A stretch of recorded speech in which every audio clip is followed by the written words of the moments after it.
is Summer, and welcome to the Inherited Abode.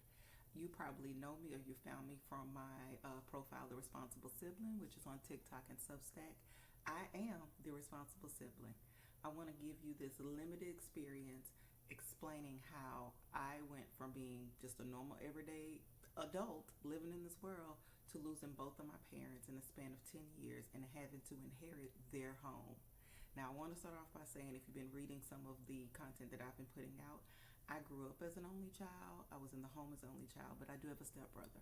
My stepbrother is autistic. So even though I have a sibling, I'm the responsible one. He cannot help me with the things that I'm working on. The things that I want to talk to people about is something that is not quite often described or taught. We see all the content about you need a will, you need a trust, you need to make sure you have these legal documents in place, and what happens leading up to that. No one talks to you about what it's like afterwards. After you have done all the things and you have laid your parents to rest, there are these legal documents you have to execute on. There are these assets and these debts that you have to handle. You're the responsible sibling at this point. And so I wanted to talk about that because I didn't have a blueprint. I didn't have a single source of truth. I had nothing. And so I want to give you my credibility first of how I can speak about these things by telling you all the things I got wrong. So first of all, I want to give you a timeline. In my life, I was just an adult living in the world, doing my thing. And between 2015 and in the present, I've lost both of my parents. So I want to start off with the things that I got wrong. As you can see here, not vetting an estate attorney. I did not know one, did not have one, did not think I needed to know about it. When my father got ill, I did realize who their estate planning attorney was. Come to find out, it was a man who had been retired. He was on a walker, so he was no longer a resource, so I didn't have one. I didn't have any witnesses. As we're talking about all these documents and all these things you have to do, you have to have witnesses. And I know you said, well, you can just get one from anywhere. Well, if you have a life like I have, you live in one city that's separate from maybe where all your friends that kind of know you personally and know your life and your family that could vouch for you, they live somewhere else. You have some coworkers, you have some associates, but you may not feel 100% comfortable having them come in and sign legal documents as it relates to your family's business. Okay? I did not review the documents that I had. We did all the things. That's one of the reasons I'm talking to you. We did all the things. My mother had a will, my father had a will. It was signed, executed, notarized, all the things. I never read it. I just assumed when it was time, I take it to a lawyer and then we're just going to execute on it. I might have skimmed it. I didn't fully understand it. I just knew, okay, I got it. That's the most important part. Come to find out, I should have reviewed it several times with my parents. Not talking about the will with my parents, to my parents or an attorney. So even at the point where my father got ill, we probably should have talked to someone at that time and reviewed the wills and made sure this is what it was before he passed away, before my mom passed away. I had no plan on if I had to become my parents' caregiver. I felt like I had like another 10, 15, maybe even 20 years before I had to even think about something like that. So being a person that worked a full-time job, raising a kid, living, far away, sometime in other states from my parents, I did not have that on my mind as a plan. The other thing I did not do was not knowing my parents' advance directives. So we never talked about what happens if you don't just suddenly pass away and you get sick, or do you want to be put on a ventilator, on a breathing machine? What all do you want to happen to you? Are you comfortable going into a nursing home? We never talked about that. No insights on my parents' health conditions. I don't. They're an adult. They're adults. I was an adult. And if you were raised like you don't ask your parents, you don't get into their business that way. So like I didn't know what their real health conditions or issues were. Did I know my parents had high blood pressure? Yeah, okay. I knew my mom complained about her knee hurting. I knew that my father had a stroke at 47 and now he's in his 60s. He's fine. He made a full recovery. That's all I knew. Having more insight into that would have helped us prepare and plan better. No plan to step away from my life to take care of their business. So when these things happen, and you can have no siblings or a ton of siblings, if you're the responsible sibling, it's going to be on you to figure out, well, now I got to fly there. Now I have to go to the hospital. Now I have to make decisions. I need to make sure I have the documents. Okay, I'm going to be gone. This is going to take at least 3 to 5 days.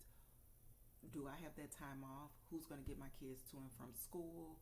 What about the extracurricular activities? What about the things that I'm a part of and that I had promised my time to? I didn't have a plan. No knowledge at all of owning a home. And I know you think, well, some of you may own a home. I did not own a home. I was doing apartment living because I was always moving around. I didn't know. I did not know. I know now. I did not know anything about owning a home. So taking over my parents' affairs and inheriting an entire house, I had to learn quickly. Okay, let's just put it that way. And then no information on special needs planning.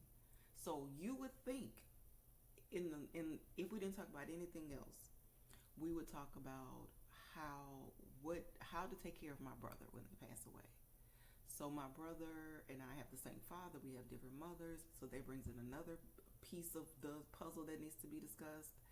No, it was just assumed I would still be living. I would look out for him. I would take care of him. We did not talk about what the finances will come from. What did that entail? What could we legally do? We had no conversation about this. So I wanted to start there with the things that I got wrong, because I think that is where a lot of us show up to this. We're trying to figure something out. Everywhere we turn, it's the wrong answer, or it's not the answer we're looking for. We feel frustrated. We're angry. We're hurt. If the parents already passed away, you're grieving. And that is no place to be trying to take on new information and make like life-changing decisions. Like, you're signing legal documents. You're going to court. You're trying to pay bills. I have one set of bills. You have one set of bills. That's at your home with your family. If you inherit a home, that is a second set of bills. Yeah, we did not talk about that at all. Now, my timeline that I'm going to cover is from 2015 to the present. My father was diagnosed with Alzheimer's in 2015, dementia actually. And so we're at the beginning of that. We're just getting the diagnosis, and we don't really know what that means. We don't really know what should happen after that. And I'm going to walk you through, at this time, it's been over 2 years since my mother passed away, 7 since my father passed away, and walk you through all these years to the present, where I am, what's going on. Spoiler alert, am I still in probate court? Yes, I've been in probate court for over 2 years. Yes, I'm not arguing with anyone. I'm not fighting with anyone. I had 2 wills, and I'm still in probate court. It was not an open and shut case. And so I want to walk you through all of that. I want to break down a lot of things that people do not discuss when you're thrown in a situation. A lot of times people don't remember what they did, because they're just operating in the moment. They're happy when they get a resolution, and they don't ever want to think about it again. Trust me, I've asked.